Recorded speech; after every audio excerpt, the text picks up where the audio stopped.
Don't forget to check out and grab your copy of our 2 newly released books, Football, a Love Story, and What Did Football Teach Me? These books feature over 100 stories from current and former coaches, players, executives, and entertainers from across the football landscape, describing what got them involved in the game, what they love about it, and what life lessons the game taught them. You can find your copy or order your copy from our website at footballgameplan.com/books.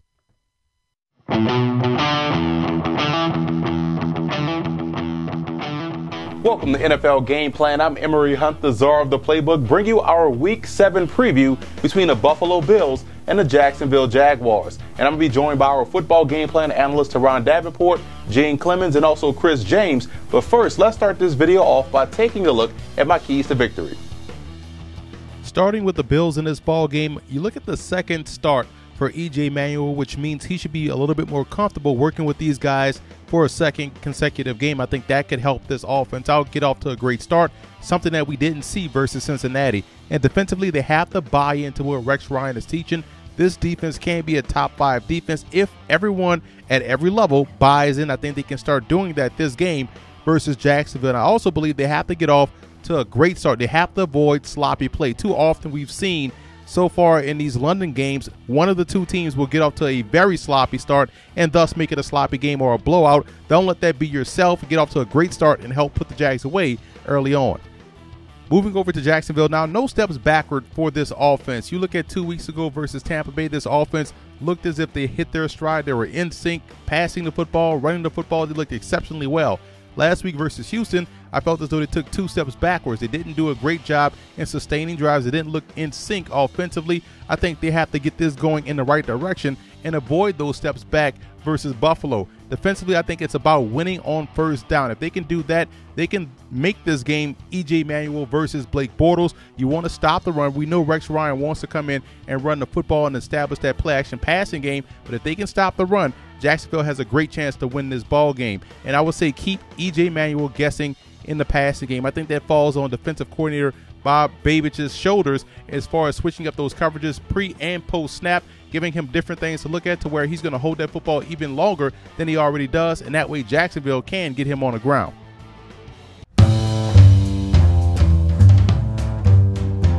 This week versus the Buffalo Bills is going to be important for Blake Bortles in that passing game to have some success versus an over-aggressive Bills defense. And I'm showing you how they can do so by just keeping it simple in the passing game. I feel as though each and every week, Bortles either does well or he does terribly. They have to find that level of consistency in his game. I think he can do so, giving him a simple pass concept versus this Bills aggressive defense. And all you're reading is this Mike backer or this backer here to the strong side. We're going to designate this the strong side of the formation. And again, we know Buffalo wants to be aggressive in their pass rushing lanes. They want to be aggressive in their coverage drops. They want to be aggressive in their run fit. So I think this passing concept could have Bortles could help him have some success. And it's a simple concept. We're going to run a short 7 to 10 yard in route here. We're going to have the slot guy push up the seam, and we're going to have the running back run a zone buster, which is a swing route.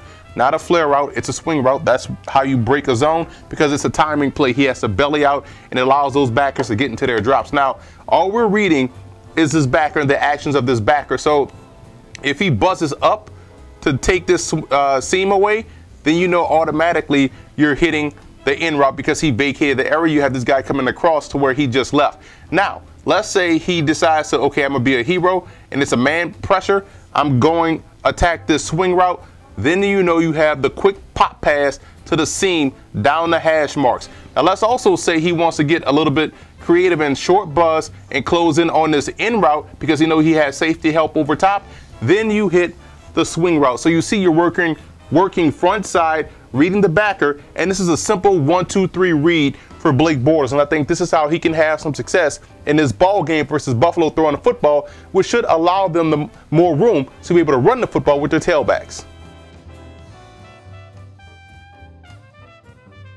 Opening up the Bills playbook, you're going to see why execution matters. Earlier, I mentioned the defense having to buy in, and as you see here, when they do, the defense works. Now, Buffalo pre-snap is showing 5-man pressure, but as we run it, they're rushing 4, bracketing A.J. Green up at the top of the screen, and they're playing man at the bottom with Manny Lawson, the linebacker matched up against the tight end, and Stephon Gilmore down at the bottom of the screen or Marvin Jones, while also effectively passing the guy off underneath between the two linebackers. Now, this allows the long free guy, the deep safety, the luxury to break cleanly toward the biggest threat, which in this case was a front side skinny post of Marvin Jones, and assist Gilmore in breaking up the play. This was just an excellent defensive play. And again, if they buy in, things like this can happen on a more consistent basis for the Buffalo Bills.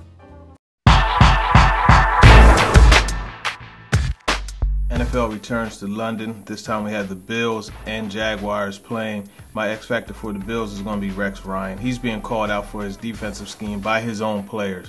He's going to need to put something together to continue to confuse young quarterbacks. You have Blake Bortles, who's throwing interceptions by the dozen, and they will have an opportunity to create some turnovers against this young quarterback that's struggling. As far as the Jaguars are concerned, my X factor is simply getting off the football field on defense.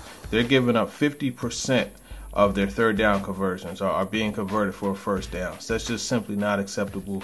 That's not a way to win any ball game. And that's putting a lot of pressure on your offense, led by a young quarterback in Blake Bortles. I'm going to go with the Jaguars losing in this game. I think the Bills are going to come up big. I think they're going to win 27-13. Coaching points for this week, I believe, are the same for both teams. They're kind of mirror images of each other. If I'm coaching the Jags or if I'm coaching the Buffalo Bills, we want to establish the run, we want to stop their run game, and we want to force their quarterbacks to beat us. Unfortunately for the Jaguars, I believe Buffalo, whether it's EJ Manuel or Tyrod Taylor, have a better situation at quarterback than the Jaguars do with Blake Bortles. That's what I believe will be the difference in the game, and that's why I think the Buffalo Bills will win 24-10.